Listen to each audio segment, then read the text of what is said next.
नमस्कार साथियों। पिछले व्यंजन में हम अंतस्थ व्यंजन के बारे में थोड़ा बहुत बात किए थे और वहीं पर यह वीडियो खत्म हो गया था। यहाँ पर हम अंतस्थ व्यंजन की विस्तृत चर्चा करेंगे और अंतस्थ व्यंजन को अर्ध स्वर भी कहा जाता है। इसकी संख्या 4 होती है, य, र, ल, व। व्यंजन से एक क्वेश्चन जरूर आएगा, चाहे अंतस्थ व्यंजन से आए, चाहे ऊष्म, चाहे संयुक्त, चाहे वर्गीय व्यंजन से, स्पर्श व्यंजन से भी एक क्वेश्चन आना ही आना है परीक्षा में। अंतस्थ व्यंजन का उच्चारण स्वरों और व्यंजनों के बीच में होता है और जिनका उच्चारण करते समय जीभ मुख के भीतर के भागों में मामूली सा स्पर्श करती है। जहां जहां मैं ये लाइन बनाती हूँ कि हाँ ये क्वेश्चन इम्पोर्टेंट है, आप उसको विशेष रूप से ध्यान दीजिएगा। परिभाषाएं तो सिर्फ जानकारी बढ़ाने के लिए पढ़ते हैं कि हमारी थोड़ी से ज्ञान रहेंगे, थोड़ा सा हमें किसी विषय में विस्तृत जानकारी रहेगी। तो मान लीजिए ये क्वेश्चन नहीं आया, इससे संबंधित कोई क्वेश्चन आता है तो हम उसको टिक लगा सकते हैं। मैंने पहले ही बताया था कि इसकी संख्या 4 होती है, य, र, ल, व। इसके उच्चारण में श्वास की प्रबलता अन्य व्यंजनों की तुलना में कम होता है। य, र, ल, व को अर्ध स्वर भी कहते हैं। क्यों कहते हैं? क्योंकि यण संधि में ई को य, उ को व, री को र, ली को ल आदेश होता है। यानी ई, उ, ली के बाद कोई भिन्न स्वर आए तो ई को य हो जाता है, उ को व हो जाता है, री को र हो जाता है और ली को ल हो जाता है। इसलिए इन्हें अर्ध स्वर कहते हैं। अधिकतर जगह यह प्रश्न पूछा गया है कि अर्ध स्वर कौन कौन से हैं या निम्न में से अर्ध स्वर कौन है, इसलिए इन्हें याद रखिएगा। अंतस्थ व्यंजन के बाद हम ऊष्म व्यंजन की बात करते हैं। इनकी संख्या भी 4 होती है।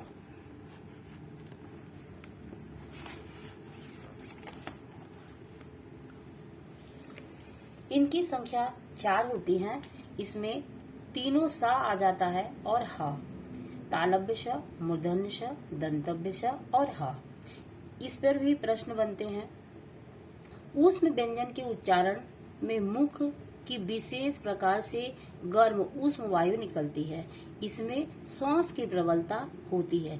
इसमें सिर्फ यही आते हैं कि ऊष्म व्यंजन कौन कौन से हैं। जहां पर प्रश्न पूछे गए हैं वहां पर मैं विशेष रूप से इसको हाईलाइट करती हूँ और बताती भी हूँ कि आप इनको विशेष रूप से ध्यान दीजिएगा, क्योंकि प्रश्न जहां से बनते हैं वहीं से बनेंगे, इधर उधर से प्रश्न नहीं बनेंगे। बाद में हम इस टॉपिक से कम 500 क्वेश्चन का कलेक्शन हमारे पास है, हम उसकी चर्चा भी करेंगे। यानी इस टॉपिक से कोई भी प्रश्न छूटेगा नहीं और जो हम लोग पढ़े हैं अधिकतर प्रश्न हमारे इक्का दुक्का प्रश्न छोड़ के नहीं, उतने में हमारे सारे प्रश्न फंस जाएंगे।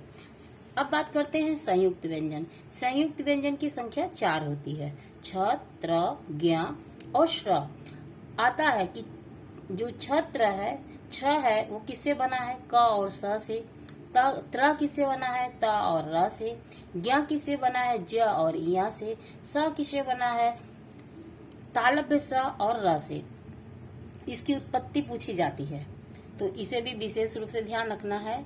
ये स्वतंत्र न होकर संयुक्त होते हैं। फिर उसके बाद आता है व्यंजन का एक निम्न प्रकार है द्विगुण अतिरिक्त व्यंजन या उच्छिद व्यंजन।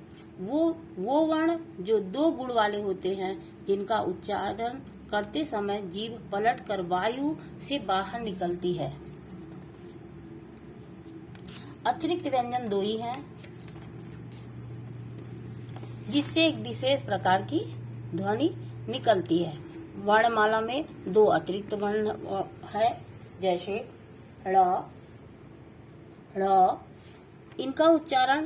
इनका प्रयोग शब्दों के बीच में या अंत में होता है। जैसे सड़क, षड़ धन क हो गया है। पढ़ना, पढ़ धन ना हो गया है। बाढ़, ब धन ड़ हो गया है।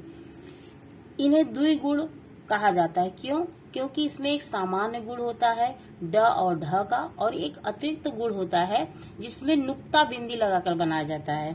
इसमें जो नीचे बिंदी लगती है उसको नुक्ता बिंदी कहा जाता है। ठीक, लेकिन हमें सिर्फ इतना ही याद रखना है कि अतिरिक्त वर्ण कौन कौन से, अतिरिक्त व्यंजन कौन कौन से हैं।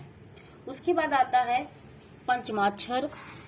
हिंदी में अनुनासिक वर्णों की संख्या 5 है।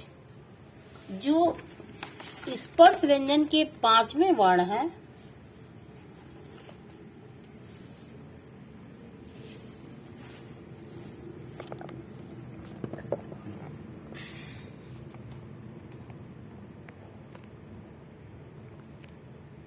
जो स्पर्श व्यंजन के 5वें वर्ण हैं उन्हें अनुनासिक वर्ण कहते हैं। इनकी संख्या 5 होती है, जैसे अंगा, इया, ड़, न और म। यहाँ पर आकर हम व्यंजन के प्रकार हमारे समाप्त हो जाते हैं और हम अल्प प्राण और वायु प्राण, महाप्राण, अभी 4 प्रश्न बच रहे हैं। अल्प प्राण, महाप्राण और सघोष और अघोष। इसको हम अलग वीडियो में पढ़ेंगे। धन्यवाद।